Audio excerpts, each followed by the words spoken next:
कहानी का शीर्षक लल्लन। सेना की एक यूनिट की तैनाती मोगार्बियो देश में शांति सेना के कार्य के लिए करी गई थी। लल्लन भी अपनी यूनिट के साथ विदेश गए। उस देश की कमजोर सेना कबीलों की लड़ाई रोक नहीं पा रही थी। वहां पर राजा की सेना विरोधी कबीलों के लोगों को एक लाइन में जंजीरों से बांधकर कहीं कहीं कैद कर रही थी। हीरों की खानों, हाथी दांतों और एबोनी जैसी महंगी लकड़ियों से भरा देश छावनी बन गया था। कबीलों की आपसी मारकाट के साथ ही राजा की तरफ के लोगों का दबाव भी बहुत अमानवीय था।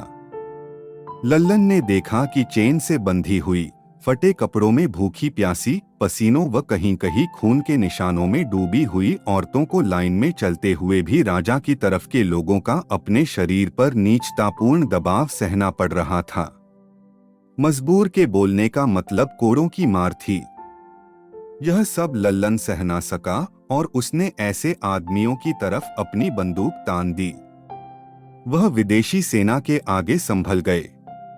हालांकि वहां पर इंसानों की बिक्री, लूटपाट होती रही। उसको इन बातों का अंदाजा ही नहीं था। वह तो सोच रहा था कि यह लड़ाई जंगलों और हीरों की खदानों के लिए थी। कबीलों के गरीब कुछ भी ना समझते हुए सिर्फ भड़काए जाने पर अपनी जान देने को तैयार थे। वहीं पर लल्लन के पास आकर बुरी तरह घबराई हालत में किसी रईस घर की औरत उसे हीरों की थैली पकड़ाती है, लेकिन वह लेने से मना कर देता है। तब वह कहती है, तुम बुरे लोगों को गलत करने से रोक रहे थे, इसलिए इसके हकदार तुम ही हो।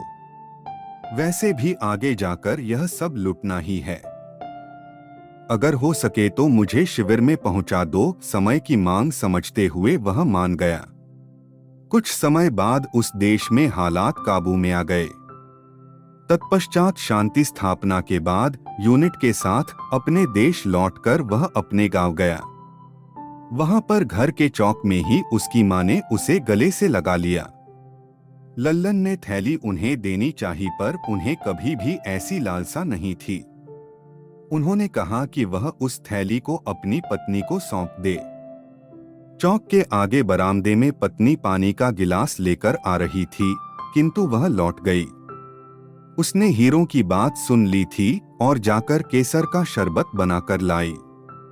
लल्लन का बेटे जैसा छोटा भाई पुलिस की नौकरी की तैयारी कर रहा था। वह भाई से हमेशा उदासीन सा ही मिलता था। उसको 3-4 हीरे देकर लल्लन ने कहा, रख लो, शादी में काम आएंगे।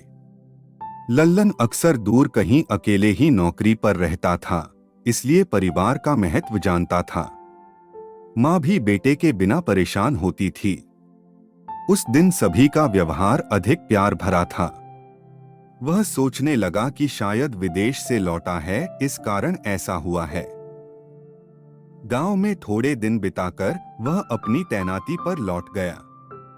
एक दिन उसकी मां ने मोबाइल पर बताया कि उसके यहाँ बेटा पैदा हुआ है। लल्लन खुश होकर छुट्टी लेकर घर के लिए बस में बैठ गया। रात में अचानक बस की टक्कर ट्रक से हो गई और वह घायल होकर 5 महीने अस्पताल में रहा। वहां एक बार उसका भाई देखने आया, पर पढ़ाई की वजह से लौट गया। पत्नी बेटे में व्यस्त थी। मां बूढ़ी थी। वह यह भी जानती थी कि मिलिट्री अस्पताल में पूरी देखभाल हो जाएगी। अस्पताल से निकलते हुए वह रिटायर भी हो गया था और व्हील चेयर पर भी आ गया था। उसके हाथ ठीक थे और वह पहिएदार कुर्सी खुद ही चला लेता था। रास्ते में वह पिछली बार घर पर मिले स्वागत को सोचकर अपने हालात से लड़ने के लिए घबराहट घटा पा रहा था। हालांकि समय ने धोखा देकर कहीं नौकरी के लायक भी नहीं छोड़ा था। इस बार वह किसी के लिए उपहार भी नहीं ला पाया था। कोई बात नहीं, रिटायरमेंट के बाद जो पैसा मिला था वह परिवार का ही था। घर पहुंचने पर स्वागत के नाम पर मां की ममता के अलावा उदासीनता ही छा रही थी। उसके छोटे भाई व पत्नी का मुक्त व्यवहार सब समझा रहा था। मामूली सोच की औरत की तरह उसकी पत्नी 4 परछाइयों में ढंप गई थी। जो लोग पहले घर के बरामदे में अम्मा से मिलकर लौट जाते थे, वह अब भीतर भी जाते थे। लल्लन अपनी उदासीनता, घबराहट और परेशानियों को स्वयं की सोच से धीरे धीरे कम करता गया। वह अपने पुरखों के जीवन के आदर्शों को व मां के आचरण को और अधिक अपनाने लगा। अक्सर अपने बुजुर्गों के किस्सों से मन को धैर्य देता था। वह बार बार सोचता था कि कैसे द्वितीय विश्व युद्ध में उसके परदादा टांग पर गोली लगने से विदेशी जमीन पर गिर गए थे, लेकिन उनकी हिम्मत नहीं गिरी। उन्होंने खुखरी से गोली निकालकर घाव को शराब से धो डाला। उसके बाद घोड़े की पूंछ के बाल को सुने में पिरोकर जख्म को सिलकर अपनी रक्षा कर ली। उनके घर लौटने पर सारे गांव ने जैसे उन्हें हाथों पर ले लिया। इस किस्से को वो बड़ी बहादुरी से सबको सुनाते थे। गांव के लोग भी सबको सुनाते थे। तब लल्लन के परदादाजी शहर जाकर चुंगी के चेयरमैन साहब को भी किस्सा सुनाकर आए थे।